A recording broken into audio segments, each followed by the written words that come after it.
see the video? There's I'm sure it'll always come in a this second. moment in all of these live streams. There's no graceful way to begin a live stream. It's just not possible. Hello. My name is Devin Shears. I am the Director of Programming Communications for the Nickel Independent Film Festival. Welcome to day one of the Nickel Independent Film Festival online edition.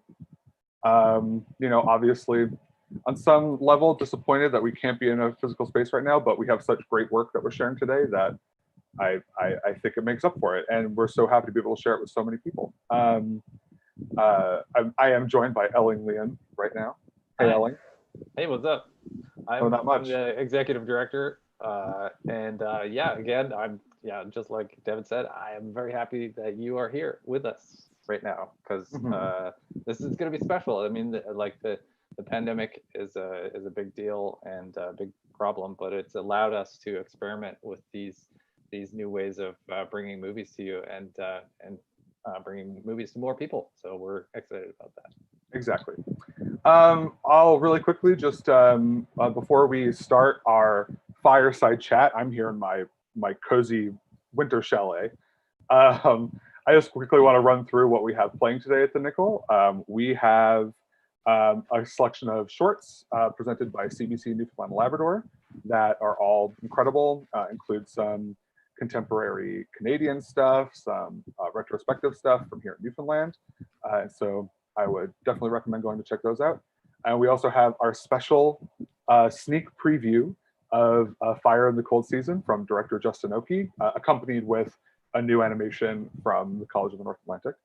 And that's limited availability for Fire in the Cold Season, so I would recommend going and reserving your spot now to watch it tonight, because after that, it'll be gone.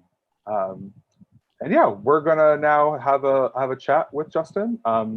I have my eyes on the comments, so if anyone's watching and has a question, feel free to chime in, but we're just gonna chat with Justin for 10 or 15 minutes or so. And so without further ado, Fire in the Cold Season director, Justin Oakey. Hey, Justin. It worked. It worked. You're here. You're on the internet. How's it going today, Justin? What are you up to?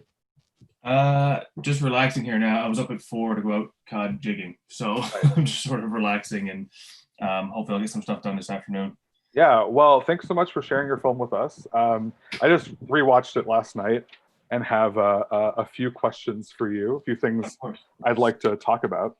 Sorry, I want to get a butt in there. I just watched it just today, and my nerves are shot.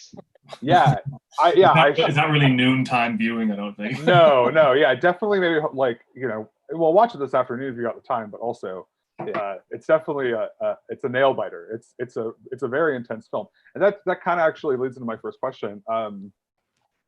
This is one of those things that's kind of, I feel, a little cliche to say at this point, but I think it's very true of your film that the landscape plays like such a huge role in creating the mood and that intense feeling. Do you think that there's something inherently sort of dramatic about the Newfoundland landscape that lends well to these kinds of stories? Yes, I do. I mean, obviously, it was very intentional that the landscape would be such a major part of the film, even to the point where there's, I mean, if you kind of put it all together, there's probably like 15 minutes of just landscape shots throughout the film, total. Wanted to give it, its own sort of identity, because I don't know, there's something really special about Newfoundland. It's so much like the north of Canada, say. It's very untouched. There's not a lot of people. The communities, while there are a lot, are sort of precariously placed on the edges of cliffs and stuff. Like I just feel like the landscape, there's more landscape than people here, and the landscape also just dictates how we live here. For so long, people could only go out in the ocean if it was safe to do so. Like you couldn't really control your livelihood, and bad winters is bad for everybody. And I think that sort of, it's a little bit oppressive, and I think that I wanted that to be in the film. Like I wanted the film to feel like not only is the main character not really in control of his own path. He's sort of like, he's made some decisions that have now he's sort of lost control. I think I wanted there to be like a force on top of everybody that controlled everything. And the landscape is sort of the symbol for me, because obviously there's some themes with like economy collapse and things like that. And I just thought the landscape would be a really good example of how everybody could be at, the mercy of one thing. Yeah, and landscape also felt very present in your last feature, Riverhead, as well. Mm-hmm. But there's something. Whereas Riverhead feels more about, this like this long history going back like a really long way, culminating in this moment of violence. There's something like almost like more chaotic about A Fire in the Cold Season. Like, yeah. Can you talk a little bit what kind of was there any kind of different approach going into Fire in the Cold Season compared to Riverhead? Like, how is your thinking different in this new film compared to last film? Fire in the Cold Season was, I came to it at a little bit more like more prominently than Riverhead, which for me, Riverhead had much less money. Riverhead had, no money. And not that Fire in the Cold Season had a lot either, but it had a little bit more. But I came at it because I had a little bit more money. I was able to do something a little bit more genre. Like I wanted to put a little bit more like, there's a little bit of thriller and Western and even action elements in there. And like those things tend to take money and resources. So not only did I want to come at it from the perspective of, okay, I want to play within the world of, some genre. On top of that, Riverhead for me was about characters who have, like you were saying, like prejudices that they don't really necessarily even understand. They just have them for generations and generations, like sort of an inherited thing. Whereas Fire in the Cold Season was me wanting to do something where the lead character is essentially idling and feels completely, even though he has traditions and he has things that he does that were clearly generational, he's idling and he has absolutely no purpose.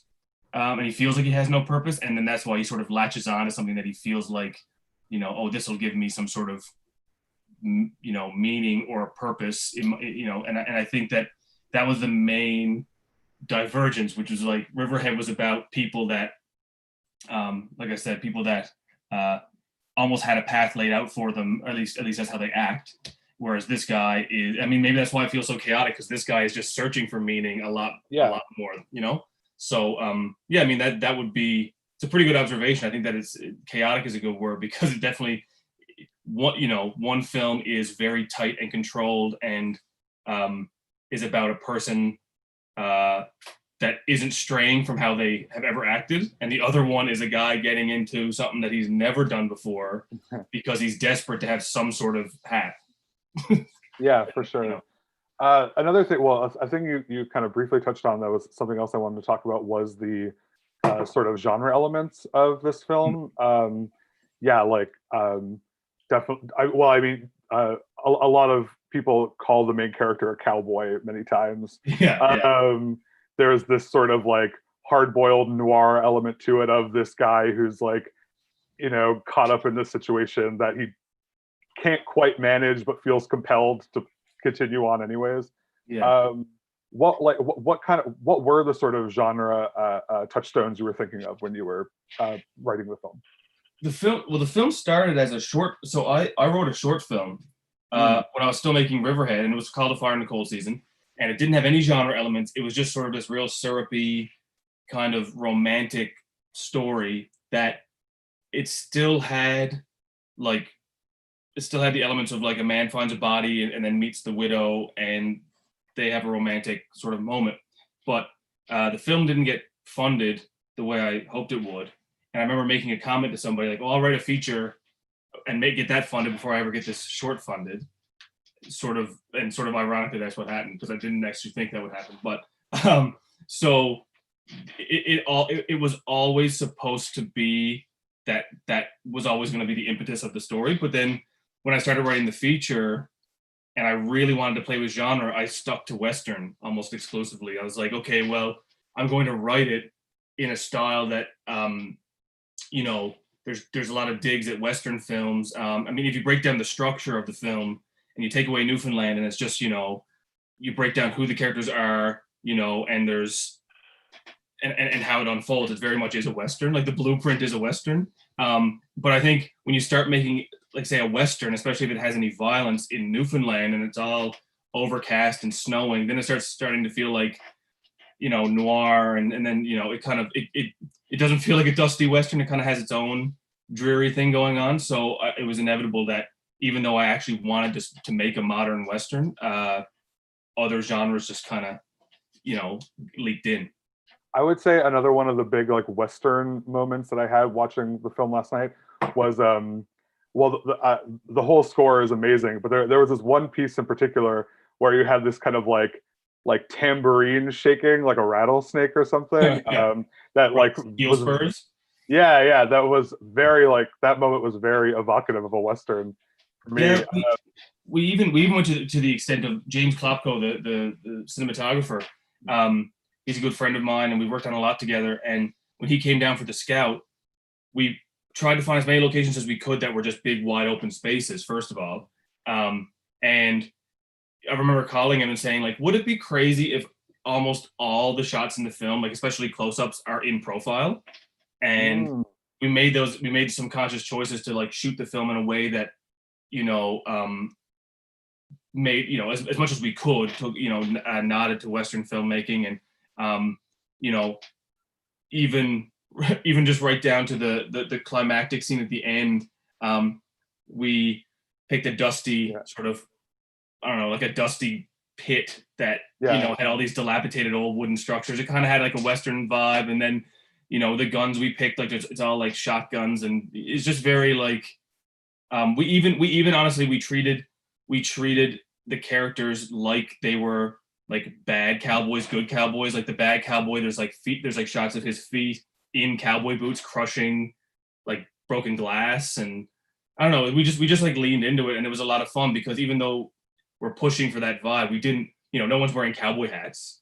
We just sort of adopted the filmmaking techniques to what we wanted to do, and it just sort of, I don't know, it was just really fun to experiment. Yeah, you definitely have this good, bad, and ugly trio thing going on between Stephen and Michaela's character. Yeah. And oh, what's the name of the bad cowboy? It's gone into my head, but oh, his actual name? Oh no, the character's name. Oh, Terry Ron plays he plays Coyote.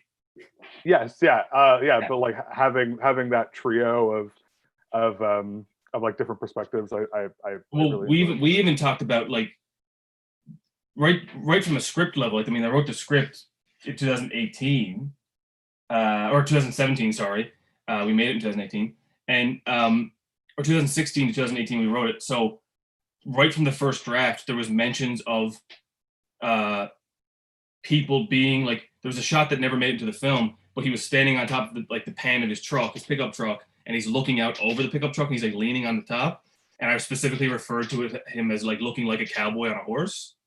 And so like for the whole filmmaking process, we essentially referred to the trucks as like it's like the quads and the trucks are like their horses, because, you know, when the bad guy pulls up and his truck is like significantly more sinister than the other guy's truck, is kind of like someone who has like the painted horse versus somebody who has like, you know, a rinky dink like pack horse. And so we play with everything right down to like whatever vehicles we chose for them. So it was like pretty fun to play with that. And like I said, then once you start working with one genre, like it's almost impossible to not start bringing in other, especially in Newfoundland. Everything's so eclectic here. Like we walked into a shed and we were going to shoot the climactic scene in this shed, and we were going to go full Western. And then the shed has this like hideous green light. Yeah. That we were like, we have to keep this hideous green light. So even though we shot it in a similar way that we wanted to, it ended up having almost more of a horror vibe by the end of the film. Like it has a really dingy, disgusting light. I don't know. I think we were just open to just experimenting, and Western being the starting point, and then like a lot of other things sort of bled in. Justin, we'll probably wrap this up pretty soon, but I did actually want to talk a little more about the score, because I know you work really closely with your composers. Can you talk a little bit about that process of what scoring the film was like? Because it's a really incredible film score. Yeah, I think the score personally, I mean, I'm biased, but the score stands alone like as its own amazing piece of work. Matt McNerney and Kim O'Helen, they're in Finland.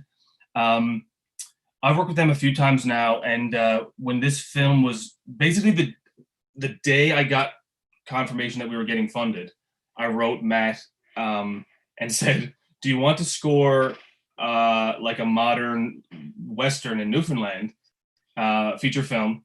And he was like, "What were you thinking?" And I was like, "I kind of want it to be like psychedelic and like a lot of harmonium, but then also like have Western Celtic influences." And he just was like, "I don't even understand how to process that, but yeah, I'm on board."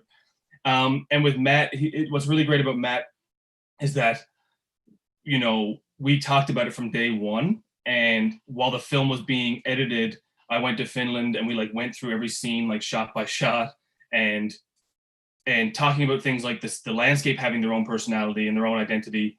Like he did the same thing with the music. Like there were movements of music and instruments that were used for one character and not for another, and they all blended. So like, you know, if the main character has one sound and the bad guy has another sound, you hear them separated, but then at the end, in the climax, when they all come together, those sounds sort of seamlessly come together. And I just would never have thought that a score with, you know, the opening is all like, yeah, like it's harmonium, like it's a very psychedelic, weird opening, and then by the end you have throat singing and tambourines, and I don't know, like it didn't sound like it should have worked, but Matt and Kimmo did such an amazing job that you know, I'm very proud of the score.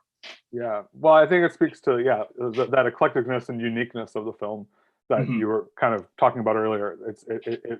It does. I don't know. I feel like not a lot of it in terms of the scope of Newfoundland cinema. It's a really unique, very good film. So I'm really excited that we're able to share it with people. Yeah, really preview before it does get or I don't know if I'm allowed to say this. It gets an official release soon, right? Yes, it's going to get officially released in a few countries in September. Okay, cool. I was like, maybe I shouldn't be talking about this. I don't know. No. But okay, good. So if you do happen to miss it tonight, you will have another chance to see it soon. But you know, no better time than the present. Yeah, why not watch it now? It's Monday. You're not doing anything. Yeah, exactly. Well, Justin, thanks so much. Ellen, did you have anything you wanted to add before? No, I didn't have anything to add, but if anybody has any comments online, we'll stick around for a minute and ask those if they pop up. For sure. I suppose well, if people are watching and want to ask a question, I'll really quickly point out what we're playing tomorrow at the Nickel. We have, I'm going to bring it up so I don't forget anything. Because there's just so much. There's just so much incredible content. There's a lot of stuff too. There is a lot of stuff. There's legitimately a lot of stuff to watch over the next few days. So tomorrow we have a sort of double documentary program of Douglas Cardinal, Architect of the Future, which is about Indigenous architect Douglas Cardinal. And My People's Journey from Christine Poker, who Christine had a film in last year's festival. Oh no, why is it gone in my head? Elling, help me out. What was Christine's film from last year? I can't remember, but it was part of a It was part of a series of films that she's worked on of Innu legends. And she's made it up in Natwashish, where she is from, and it really involves the entire community in the filmmaking process. And she makes films that are just like so unique and different and beautiful. And, the legend of Ayeshu was the one from last year. I feel embarrassed I couldn't remember that. I agree with Elling. Just one of the most unique filmmakers in Newfoundland and Labrador. And really excited to be able to show. I think her first film. I might be wrong on that, but certainly an earlier film for her. And along with that, we also have Kelly Davis's Down to the Wood, And then in our second program, we have Tommy, a Family Portrait from Mary Sexton about the legendary, iconic Newfoundland comedian Tommy Sexton, Amazing. which I'm super excited about. So that's, and I know, I think Tommy Sexton, one of the most important Newfoundlanders ever. So very excited to be sharing that. So the Douglas Cardinal screening tomorrow, the Douglas Cardinal Architect of the Future and My People's Journey, that screening is brought to you by Budden and Associates. They're a law firm, and they've been really excellent to support us over the past number of years. So thank you to them. Thank you so much to them. Well, it looks, I don't think we have any questions, so I think we will wrap it up here now. Join us here every day at around 1 p.m. for more Q&As with more filmmakers. Fireside chats. Here in my cozy winter chalet. I have a big fireplace in the back there too, so Justin, you just have pelts and stuff. Yeah. Did you catch those? I should have set up in front of the wood stove. Right? Yeah. What? I should have set up in front of the wood stove. I didn't know that was a requirement. Yeah, that's I happen to be blessed with this very real fireside chalet that I live in the mountains. I think even your background is like photoshopped together, like it's not even a real photo. Probably not. It's like so flat. Yeah, it's right. It's a weird. It's a weird kind of bad picture, but it was the one I liked the most. So let me know if you like the the chalet, and if not, I'll change it to another room. I don't know. But thanks to all of you for joining us, and we'll see you tomorrow. Yeah, Justin, thank you very much for joining us. Yes, thank you, Justin. No sweat. Excellent film. Everybody watch it right now, because you got only a number of hours left in the day. Okay. Thanks. See you later.